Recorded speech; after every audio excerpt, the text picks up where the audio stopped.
Meantime, a missing San Ysidro couple was found dead in what authorities believe was an apparent murder-suicide. Our Zara Barker live with the latest from San Diego police. Zara?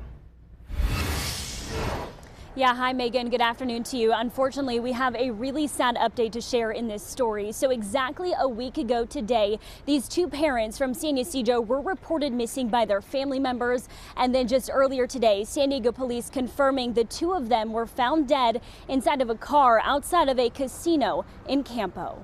It appears to be just a tragic case of domestic violence. Christmas decorations outside this home in San Ysidro now eerily left after the husband and wife were found dead in an apparent murder-suicide after they were reported missing just a week ago. Through their investigation, they determined that the couple was missing under some suspicious circumstances, and there was a possibility there was a domestic violence incident that was a precipitating event in that couple being missing. Missing posters for Melissa and Johnny Soto can be seen right near the family's home in San Ysidro. It also talks about the couple's last known whereabouts, saying they were last seen together leaving their house in a silver Toyota Tacoma. On Tuesday, Border Patrol found the couple dead inside the truck, which they believe has been parked outside Golden Acorn Casino in Campo since the night of December 20th, when the two were last seen. There was two deceased persons within the vehicle, a 52-year-old Hispanic male and a 45-year-old Filipino female.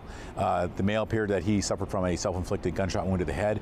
The female's injuries were undetermined at that time, and we're working with the medical examiner's office now to determine what her exact cause of death. However, with that said, her death is being treated as a homicide. Police believe the wife was killed prior to leaving San Diego. Neighbors' security video captured what they say was the wife's car parked as usual in the driveway and then suspiciously turning around the time they left in the truck.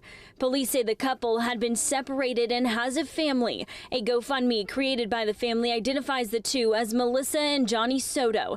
They say the couple leaves behind 3 kids, a teen and 2 young adults. It just breaks my heart, not only that kids have lost their parents, but that there wasn't the opportunity to intervene earlier. Casey Gwynn, president of a national group around domestic violence, says as a nation, we see more deadly violence around the holidays. When women and children and even men at times are dying in San Diego and across the country, it's everybody's problem. And if you want to solve this, you got to help people get into support and services, and you've got to hold that abuser accountable before the violence escalates. And as of now, San Diego police have not yet released the identity of the man and woman involved in the case. Now, they are also waiting on the medical examiner to determine an exact cause of death for the victim.